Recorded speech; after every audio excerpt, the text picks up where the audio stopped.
So మీ అందరికీ తెలిసిందే గజ్వేల్లో ముఖ్యమంత్రి రేవంత్ రెడ్డి ఫోటో వివాదం అందరికీ తెలిసినటువంటి పరిస్థితి. రేపు బంద్ కూడా పిలుపునిచ్చింది బీఆర్ఎస్ వచ్చినాక. సో మాజీ ఎమ్మెల్యే పద్మా దేవేందర్ రెడ్డి గారు ప్రస్తుతం మనతో పాటు. సో మేడం, ముఖ్యమంత్రి ఫోటో పెడితే తప్పేంటనేది కాంగ్రెస్ నేతల ప్రశ్న, ఏం చెప్తారు?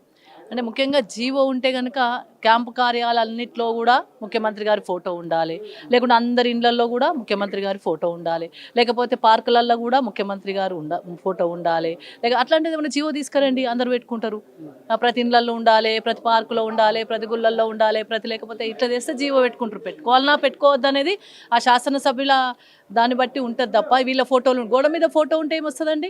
గోడ మీద ఫోటో కాదు, ప్రజల గుండెలో నిలవాలని చెప్పి మేము కోరుకుంటా ఉన్నాం. ఫోటో పట్టుకొచ్చి బలవంతంగా తీసుకొచ్చి ఈ ఫోటో ఈ గోడకేస్తే సరిపోతుందా? ఫోటో గోడకుంటే సరిపోతుందా? పని చేయాల్సిన అవసరం లేదా?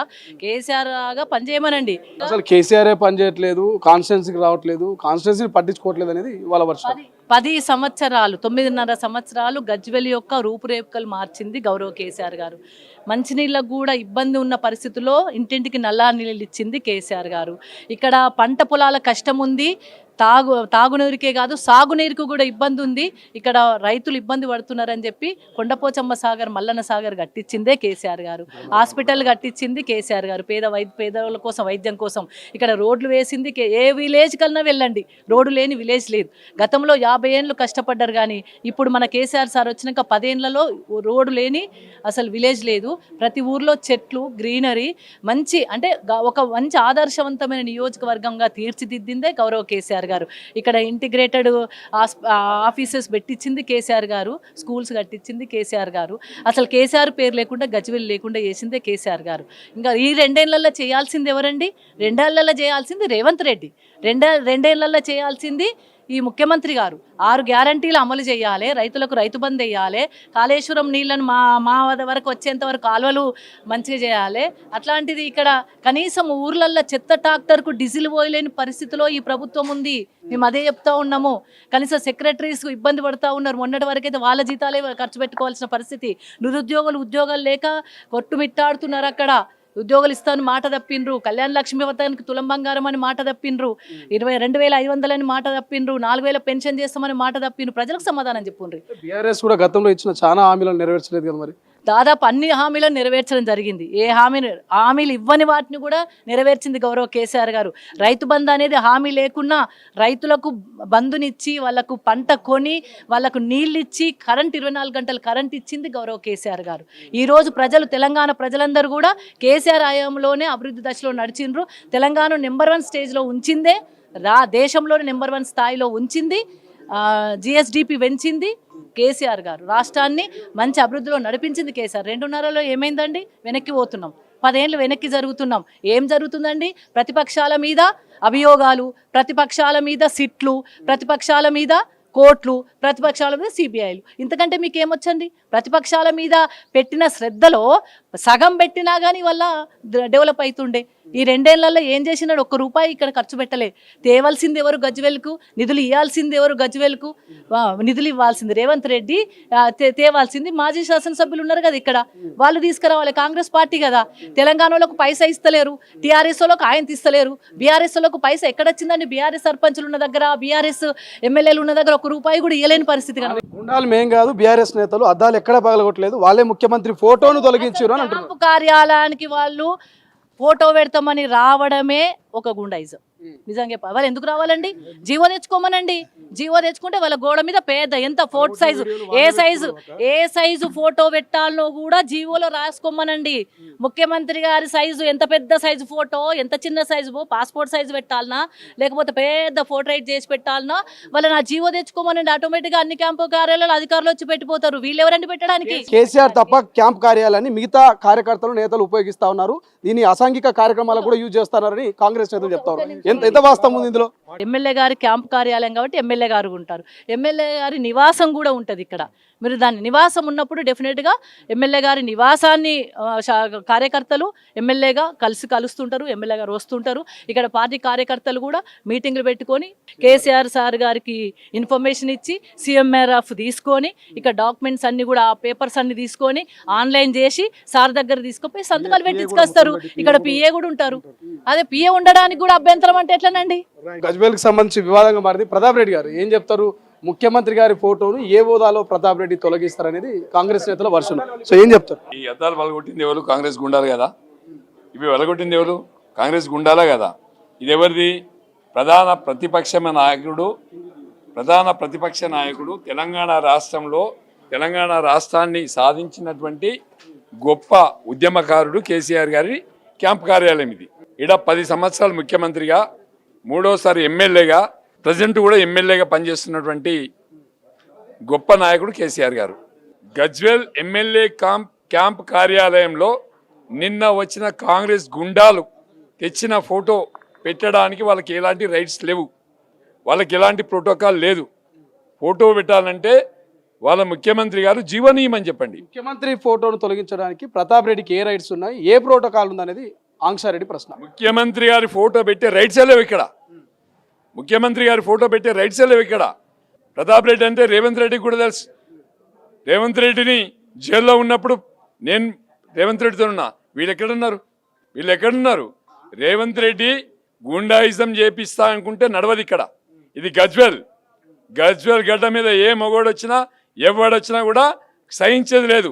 ఎమ్మెల్యే క్యాంప్ కార్యాలయంలో ఎవరి ఫోటో పెట్టినా తీసి అవతల పడేస్తాం. ప్రతాప్ రెడ్డి గతాన్ని మర్చిండు, ముఖ్యమంత్రిని పిలుచుకొచ్చిండు గజ్వేల్కి, ముఖ్యమంత్రి కాలు మొక్కిండు. అటువంటి ప్రతాప్ రెడ్డి వాళ్ళ ముఖ్యమంత్రి ఫోటోను కిందేసి పగలగొట్టే ప్రయత్నం చేయడం సరికాదంటూ కాంగ్రెస్ నేతలు చెప్తున్నారు. ఏం చెప్తారు? ప్రజాస్వామ్యంలో రేవంత్ రెడ్డి గారు ముఖ్యమంత్రిగా అయ్యిండు, సంతోషం. ఆయన ఇచ్చిన హామీలు అమలు చేస్తే నేను కూడా ఆయనకు సన్మానం చేస్తా. ప్రజల్ని నమ్మించి మోసం చేసి హామీలు ఇచ్చి అధికారంలోకి వచ్చిండు. ఇలా పనికిరాని మాటలు గుండాయిజం చేస్తా అంటే చెల్లది. నీ అయ్యకు అడుగు, సంస్కారం లేదు. నీకు సంస్కారం నీ అయ్య నేర్పిండా? మీ అయ్యకే సంస్కారం లేదు. మీ అయ్యకున్న రీతి నీకు వస్తుంది. ఎందుకు పిలుపునిచ్చారు? బంద్లో ఏం చెప్తారు? ఎందుకు బంద్, ఏం జరిగిందని బంద్కు పిలుపునిచ్చారు అనేది కాంగ్రెస్ నేత ఆంక్షారెడ్డి చెప్తా ఉన్నారు. ప్రజలే స్వచ్ఛందంగా బంద్ చేయమంటున్నారు. కాంగ్రెస్ వాళ్ళ గుండాయిజం బంద్ చేయాలని మొన్న ఇక్కడ మున్సిపల్ ఎలక్షన్లు నడిచినాయి.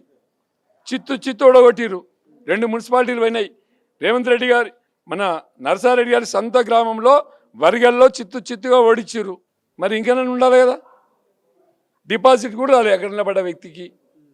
గజ్వేల్లో కూడా, తూప్రాన్లో కూడా 3 మంది పట్టుమని 2-3 కూడా గెలవలేదు. గెలిచిన 2-3 కూడా అది కాంగ్రెస్ పార్టీ పేరు మీద గెలవలే. వాళ్ళ వ్యక్తిగతంగా గెలిచినవి అవి. వరిగల్ విలేజ్కే రమ్మని చెప్పండి, అభివృద్ధి కోసం మాట్లాడతాం. వరిగల్ విలేజ్కే వస్తా. వరిగల్ విలేజ్లో జరిగిన అభివృద్ధి మీద మాట్లాడదాం. నర్సారెడ్డి డేట్ ఫిక్స్ చేయమని నేను నర్సారెడ్డి ఊర్లోకి వస్తా. ఆయన ఎమ్మెల్యేగా ఉన్నప్పుడు ఆ ఊరికి ఏం చేసిండు? ఆయనకేం చేసిండు? మా కేసీఆర్ గారు ఆ ఊరికి ఏం చేసిండు? దాని మీద చర్చకు సిద్ధం. లేకపోతే నర్సారెడ్డి బూరిపల్లికి వస్తాడో రమ్మని చెప్పండి. బూరిపల్లికి వస్తే బూరిపల్లికి రమ్మని చెప్పండి దమ్ముంటే. గజ్వేల్లో నా సొంత ఊరు బూరిపల్లి కదా, నేను డెవలప్ చేసిన. గజ్వేల్లో మొన్న జరిగిన ఎలక్షన్లలో 1200 ఓట్లు పోలైనాయి. కాంగ్రెస్ పార్టీకి 46 ఓట్లు వచ్చినాయి. 46 ఓట్లు. అదే నర్సారెడ్డి ఊర్లో మాకు 500 లీడ్ వచ్చింది. మా బీఆర్ఎస్ పార్టీకి 500 లీడ్ వచ్చింది. ఎవరికి వస్తారు? నర్సారెడ్డి ఊర్లోకి రమ్మంటే నేను రావడానికి రెడీ ఉన్నా. డేట్ చెప్పుంటే వస్తా. ఇలా వరిగల్ గ్రామంలో దాదాపు 1600 ఎకరాలు ల్యాండ్ ఎక్వేషన్ చేసి పెద్ద ఇండస్ట్రీలు వస్తున్నాయంటే దానికి కారణం కేసీఆర్. ఆ ఇండస్ట్రియల్ కూడా గ్రీన్ ట్రిబ్యునల్లో కేసులు వేసి ఇండస్ట్రియల్ని అడ్డుకున్న దుర్మార్గుడు నర్సారెడ్డి గారు. అలాంటి వ్యక్తిని ఇవాళ డెవలప్మెంట్ కోసం మాట్లాడితే గజ్వేల్ డెవలప్మెంట్ మీద ఎక్కడైనా చర్చకు సిద్ధం. ఎమ్మెల్యేగా ఉన్నప్పుడు నర్సారెడ్డి చేసింది ఏందో చెప్పమను, కేసీఆర్ గారు ఉన్నప్పుడు ఏం చేసిందో చెప్తాం మేము. రేపు బంద్ ఎట్లుంటుంది? బంద్ ప్రశాంతమైన వాతావరణం నడుస్తుందా? స్వచ్ఛందంగా ప్రజలు బంద్ పెట్టడానికి రెడీ ఉన్నారు. రేపు మీరు కూడా వస్తారు కదా, చూడండి. ఫైనల్ ఒక మాట, ఈ క్యాంప్ ఆఫీస్ని బర్త్డే పార్టీలకు, ఇతర అసాంఘిక కార్యక్రమాలకు ఉపయోగిస్తూ ఉన్నారు, ఎమ్మెల్యే తప్ప మిగతా నేతలంతా ఉపయోగిస్తూ ఉన్నారు అంటూ కాంగ్రెస్ నేతలు చెప్తారు. వాస్తవమా లేకపోతే అవాస్తవమా? అసాంఘికం అంటే ప్రజలకు తెలిసేది. అసాంఘికం అంటే ఎక్కడ ఉందో చూపించాలి ఒకటి. రెండోది దాని మీనింగ్ తెలుసా వాళ్ళకి? మాట్లాడే వాళ్ళకి చేసేదా అసాంఘికం. వాళ్ళ క్యారెక్టర్కి అది. వాళ్ళ క్యారెక్టర్ కోసం అడగండి. ప్రజలు చెప్పుకుంటున్నారు కింద. ఎవరైతే మాట్లాడినరో వాళ్ళ క్యారెక్టర్ కోసము యూట్యూబ్లో వాళ్ళు సోషల్ మీడియాలో పెడుతున్నారు కింద, చదువుకోమని చెప్పు ఒకసారి. ప్రజలకు సేవ చేయడానికి కార్యాలయం ఉంది తప్ప అసాంఘిక శక్తులు కానీ అసాంఘిక కార్యక్రమాలు కానీ ఇక్కడ అడ్రస్ లేదు. ఇది గజ్వేల్ ప్రజల దేవాలయం. ఇది నీ ప్రభుత్వ కార్యాలయాలలో నువ్వే చెప్తున్నావు కదా, ప్రభుత్వ కార్యాలయాలలో ముఖ్యమంత్రి గారి ఫోటో ఉండాలంటే మరి దేశ ప్రధానమంత్రి ఫోటో నువ్వు ఎందుకు పెట్టట్లేదు అని చెప్పి రేవంత్ రెడ్డి గారు మేము అడగదలుచుకో ఉన్నాం. ఎందుకంటే నీకొక చట్టం ఉంటుంది, ప్రధానమంత్రికి ఒక చట్టం ఉంటుంది కదా. ఈరోజు మేము అడుగుతా ఉన్నాం, ఈ మొత్తం తెలంగాణ రాష్ట్రంలో మీరు గెలిచినటువంటి సీట్లన్నీ ప్రతిపక్ష నాయకులు ఉన్నటువంటి వాళ్ళు ఎంతమంది? ఈరోజు ఇక్కడ కేసీఆర్ గారు ఎమ్మెల్యేగా ఉంటే మీరు ఏ పదవి లేకుండా అధికారిక కార్యక్రమాల్లో సిగ్గు లేకుండా పాల్గొంటూ ఈరోజు కొబ్బరికాయలు కొట్టే కార్యక్రమం చేస్తున్నారు. నీకు ఏ అధికారం ఉందని చెప్పి మీరు ఇక్కడ అధికారిక కార్యక్రమాల్లో పాల్గొంటున్నారు?